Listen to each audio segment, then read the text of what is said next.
my name is Nichole Seiler and I'm a registered nurse at the Bismarck Cancer Center. Today I'll be speaking to you about sun safety. Knowledge is your best defense.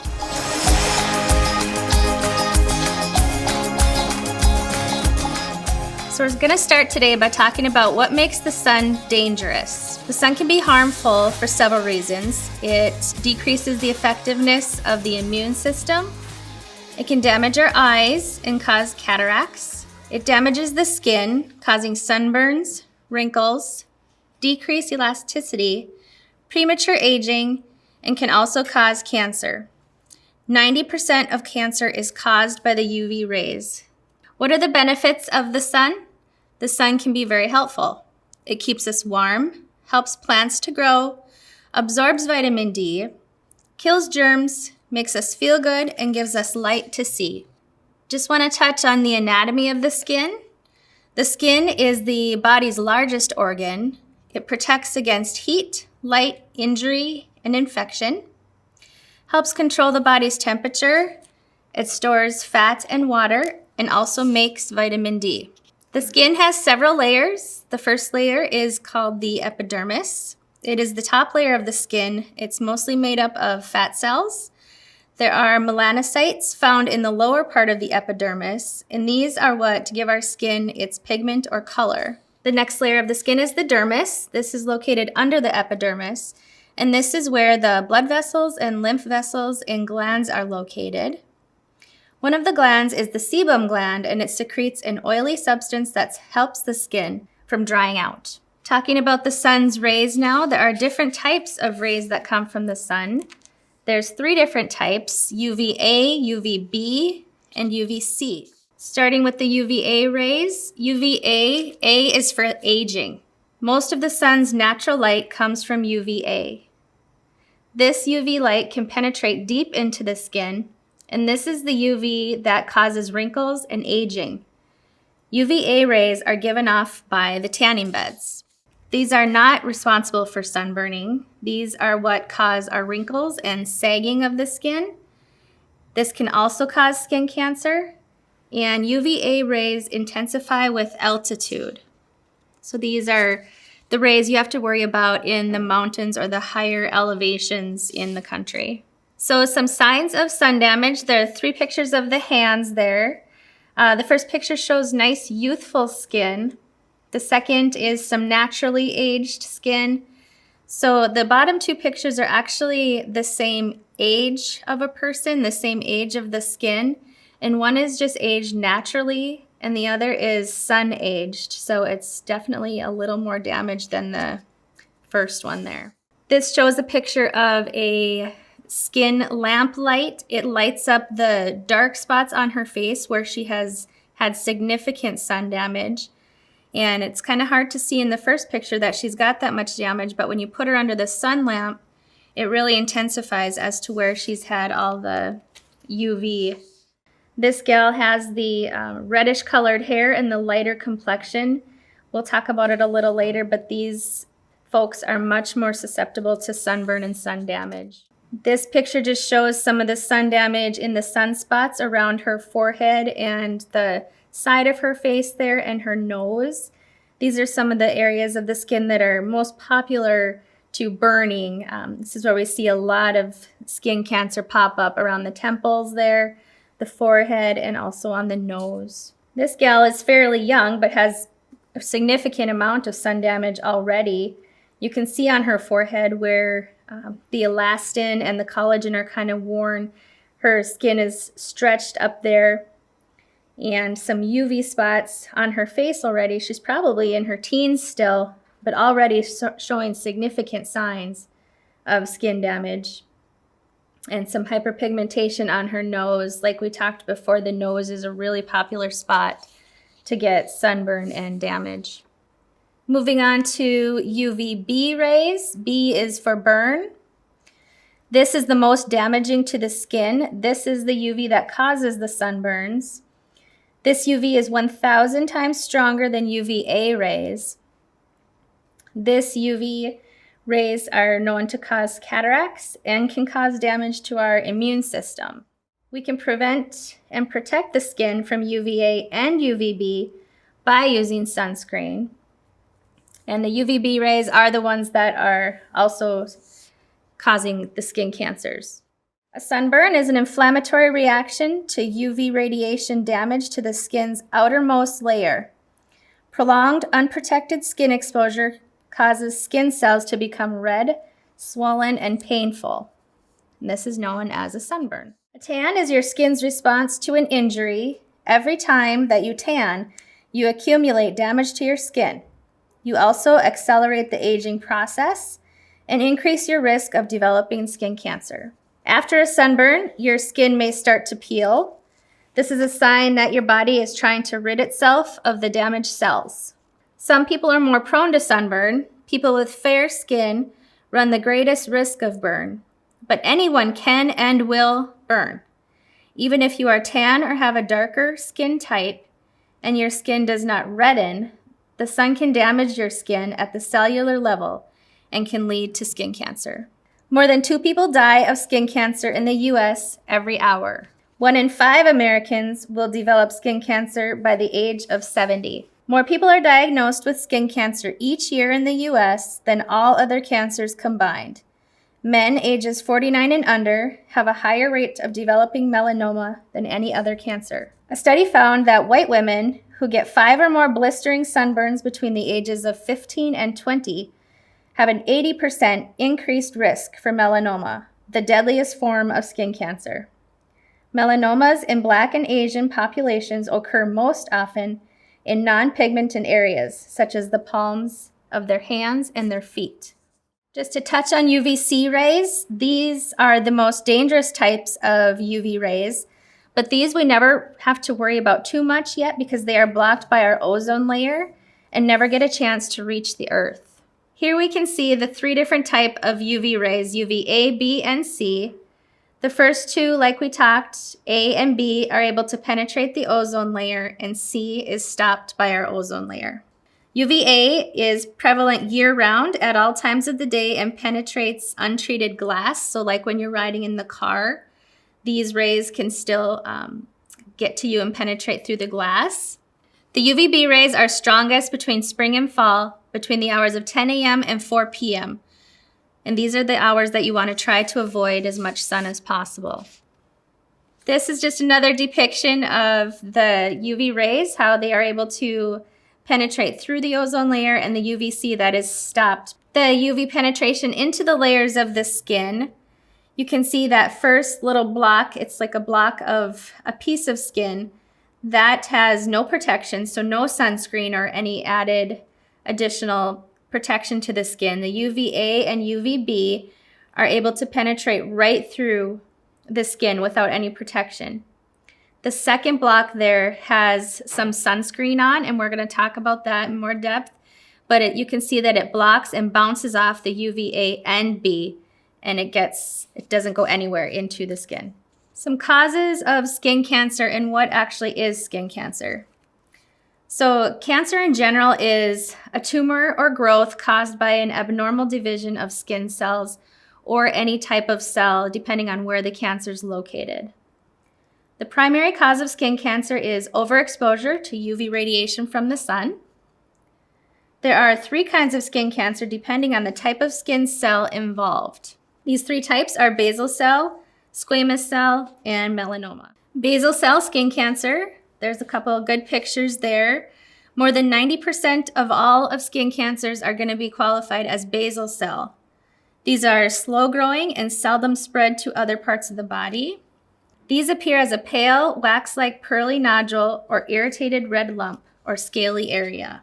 These are some good pictures of basal cell carcinoma of the skin located on different parts of the body. Some common areas are definitely the face and the back and arms and legs. This one's pretty hard to tell and hard to see, but this is why we have to be doing good skin exams, because these are kind of easy to miss. This is just a real pale little pink piece on her face that is worrisome. It usually isn't life-threatening, and it rarely spreads to other parts of the body, but it can cause trouble in the immediate vicinity. And that's because it tends to grow downward and outward below the skin's surface. In that picture there, you can kind of see how it's got those tentacles that like to reach across the deeper layers of the skin. And consequently, there may be much more to it than strikes the eye, and a first pass at removing it may not get it all. Moving on to squamous cell. These are less common than basal, but they are more likely to spread to other parts of the body. These appear as a thickened red scaly crusted spot on the part of the body that is most exposed to the sun. So these are going to be a lot of times on the face, along the temples. Ears is a very common spot, especially in our farmers in the North Dakota area here. We see a lot of our little farmers with these tumors on their ears or nose. And they are persistent open sores that gradually enlarge, and these may bleed. They might itch, bleed. They're definitely noticeable. So once it gets to something looking like this, these people need to be seen by dermatology. This is a really good picture and really common look of a squamous cell. So they're a flat cell located near the surface of the skin, and they shed continuously as new cells form, so it's faster growing. Squamous cell cancer occurs when UV radiation triggers abnormal changes in these cells. While these cancers can be successfully treated, if they are allowed to grow, these lesions can become dangerous and even deadly as they become invasive and grow into deeper layers of the skin and can spread to other parts of the body. This slide here just kind of depicts a squamous cell. I like to think of it as an iceberg. So you can just see the top of it. That's all we're going to be able to visualize is the way top of that thing. And then it just grows and gets bigger, and it keeps growing deeper and wider. And those are the scary parts that we can't see until we get in there with surgery. And melanoma is the skin cancer that none of us like to really talk about. It is the least common, but the most dangerous. These are very likely to invade and spread quickly to vital organs.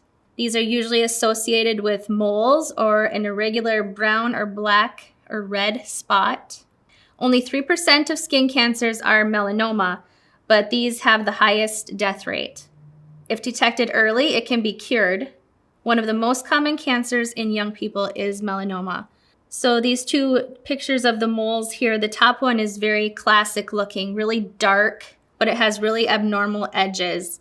A lot of people will say they didn't know it was there.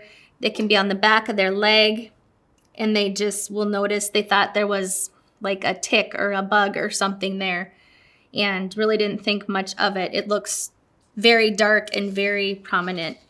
This slide is a slice of the skin here, just showing the different stages of melanoma from 0 to 4. And you can just kind of see as it progresses, that spot at the top of the slide there depicts a mole, that dark reddish brown spot. And through the stages, it just gets deeper and deeper. In stage 3, we're talking about spread to the lymph nodes. And then in stage 4, we're already to vital organs. It likes to go to the liver and to the lung. And then eventually, end stage, it goes to the bones. The risk of melanoma is higher in one or more first-degree relatives that has had the disease. So you need to know your family history. If you have a first-degree relative that has had melanoma, you need to just be a little more alert as to changes in your skin. According to the CDC, the incidence of melanoma has doubled during the last 3 decades in the U.S. So this gal may have had just a small mole on her back there, but required a big excision to actually get all of the melanoma involved. And then she'll need very close follow-up to make sure that that thing has not recurred. It's not just skin cancer when it's the largest organ of your body. A lot of people don't think of skin as being an organ, but it definitely is, and it's the biggest organ that we have. Here's some of the ABCs of moles. A nice round mole can be any color, but if it's nice and round and symmetrical, it doesn't have weird borders or different colors, or it doesn't change in color, is going to be a mole that's okay. You still want to watch it, but these are the things you want to watch for. asymmetry at the top there, if it's different colors or different sizes. The border, irregular, poorly defined borders is one that you want to watch for. Definitely color. If it has different colors in the mole, it's not just one distinct color. Diameter, anything bigger than a pencil eraser, you definitely want taken care of by dermatology. And then if it's evolving, so if it starts small and it starts to grow, that's one that we definitely want to watch. So this just kind of shows some moles that are probably okay. That top one, benign, definitely looks different than the one next to it that would be considered malignant. Symmetrical, that next one is nice and round. Where asymmetrical, it's definitely not. It's got uneven notches, it looks different. One shade of color, it's all just kind of that pinkish red. And the one next to it is definitely like a reddish, brown, tan, definitely some different colors there. And then the last one, it's less than that 1/4 of an inch size. And the one next to it is definitely bigger than that. So those are some good tips to watch for with the moles on your body. Some facts about skin cancer. More than 90% of skin cancer is caused by the sun. Each hour, one person dies from skin cancer. Skin cancer accounts for more than 50% of all cancers combined. More than 1 million cases of skin cancer will be diagnosed this year, and 1 in 5 Americans will be diagnosed with skin cancer in their lifetime. Skin cancer is a real prevalent cancer in the Midwest states, especially like we talked with the farmers. That group of people is just really susceptible. These guys work outside all day. A lot of them don't wear hats, and they most definitely do not wear sunscreen. So treatment for cancerous lesions. There's different options that we can do to help treat this disease. One being surgery, radiation therapy, chemotherapy, and immunotherapy. Before a diagnosis of skin cancer can be made, there needs to be a biopsy done. Usually either your primary doctor or dermatology will do this. A little punch of the skin will be sent to pathology to see if there's any skin cells present there. Chemotherapy will sometimes be involved with either the squamous cell cancers at the higher stage or most definitely in melanoma. This is a picture of a linear accelerator. This is a radiation machine like we use at the Bismarck Cancer Center. This can be used to treat certain types of skin cancer as well. This gentleman is getting electron therapy from our radiation machine, and he's got that mask on, and that mask starts off as a real pliable mask that they warm up in a hot water bath, and then it's placed over the face and it makes a mold of his face, and then it will harden so that every time he comes back for his radiation, it's going to fit the same way and keep him held in exactly the same spot every day. And then the machine will come and the electrons treat the skin cancer directly to the face. We use electrons a lot for skin cancer therapy because they don't penetrate deep into the body. They're able to just treat the surface of the skin without damaging too much of the normal tissue. Immunotherapy is another big up-and-coming treatment that they're using for cancers. This will be present in some of the melanoma treatments. Some good news about skin cancer. Nearly all skin cancers are preventable and curable. So this is why we need to be sun savvy, and knowledge is our biggest defense. You need to know what your risks are. Some risk factors for developing skin cancer. A history of 1 or more blistering sunburns is going to double the risk of your skin cancer. Having more than 50 moles, a weakened immune system, a family or personal history of skin cancer, occupational exposure to UV rays. So there's our farmers, construction workers, people that are working at the swimming pools. Think of all those occupations that work outside. Having fair skin, blue eyes, or freckles. Blondes and redheads have a 3-time higher risk for skin cancer. Males are more likely to get skin cancer than women. Excessive exposure to UV radiation. So these are our tanning beds and all the time spent in the sun. Don't forget about the kiddos. These little guys spend a lot of time out in the sun, And their ears, these guys have red ears and red cheeks, and they need some sunscreen about every hour. So being sun savvy, here are a couple big tips. Limit time in the midday sun from that 10 to 4. Seek shade. Cover up. They make a lot of nice sun shirts and things like that you can wear, especially on kids. Wearing a hat, a wide-brimmed hat is going to be best to cover your ears. Sunglasses, you can burn your eyeballs. The sclera of your eye can be burned, and that's very painful. Use sunscreen. Avoid the tanning beds, and watch for the UV index. A lot of times they'll broadcast that right along with the weather for the day, especially in the higher altitude areas. Talking about sunscreen. So these are some of the areas that can be easily forgotten that we need to remember. The ears, the eyelids, the nose, the lips. They make a bunch of lip balm that actually has sunscreen right in it. Your hands, your feet, and definitely the top of your head. So what is SPF? SPF stands for sun protection factor, and it is a measure of the sunscreen's ability to prevent the UV from damaging your skin. How it works?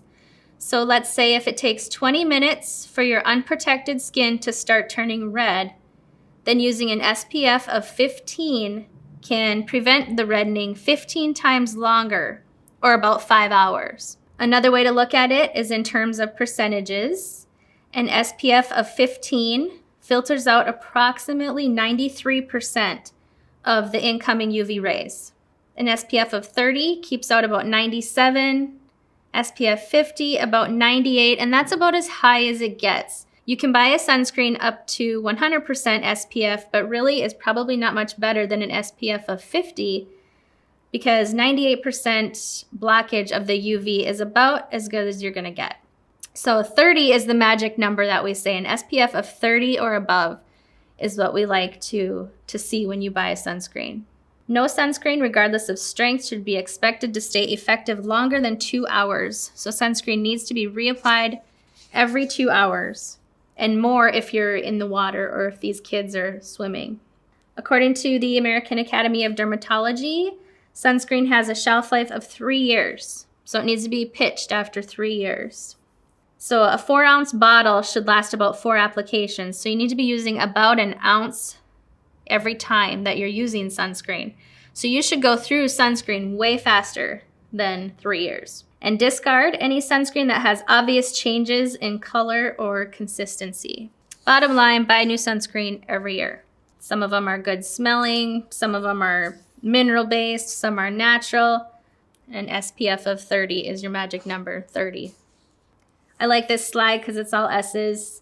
The slip on a shirt, slap on sunscreen, slap on a hat, seek shade, and slide on the shade. To touch on tanning beds, prom season, things like that, teenage girls and boys really into the tanning beds. I don't know if it's quite as bad as it used to be, but why risk it? 15 to 20 minutes in a tanning bed is equal to 3 to 4 hours in the sun. Tanning beds are not safer than the sun. Just one indoor tanning session can increase the risk of developing your skin cancer. Just once. Melanoma is increased by 20%. Squamous cells by 67%, and basal cells by 29%. Another myth is getting a base tan can prevent sunburn. Absolutely not true. Every time that you tan or burn, you are also damaging the DNA of your skin. Being sun savvy does not mean that you can't be tan. There are all kinds of products out there that are sunless tanning. There's sprays, lotions, all kinds of things. These types of tanning just dye the top layer of the skin, causing no damage to the bottom layers of the skin. They do not offer much protection from the sun, however, so if you're just putting on a sunless tanning product, you still need the sunscreen as well. This is just a depiction of a spray tan from a salon. Right after her spray tan, she looks like she's been in the sun in Hawaii for days, when really she has done no damage to her skin. And a spray tan is going to last about 2 to 3 days.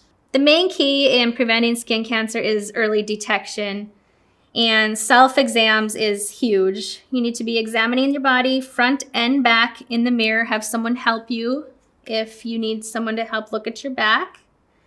Take pictures if you're worried about a mole changing. Make sure you bend the elbows and look carefully in the forearms and the underarms, palms of your hands and feet. Back of the legs is a really common spot for skin cancers. Don't forget the back of the legs. And also don't forget the scalp. You have to pull the hair back and make sure you watch for any moles developing on your head. And any concerns or questions, make sure you're asking your doctor or dermatologist. 1 in 5 Americans will be diagnosed with skin cancer. Don't be the one. Prevent, detect, and live. Thanks for joining us today. A big reminder for students as we're going into spring and summer sports to make sure you're using your sunscreen and your skin protection. To learn more about sun safety or to ask any questions, contact the Bismarck Cancer Center through social media or at bismarckcancercenter.com.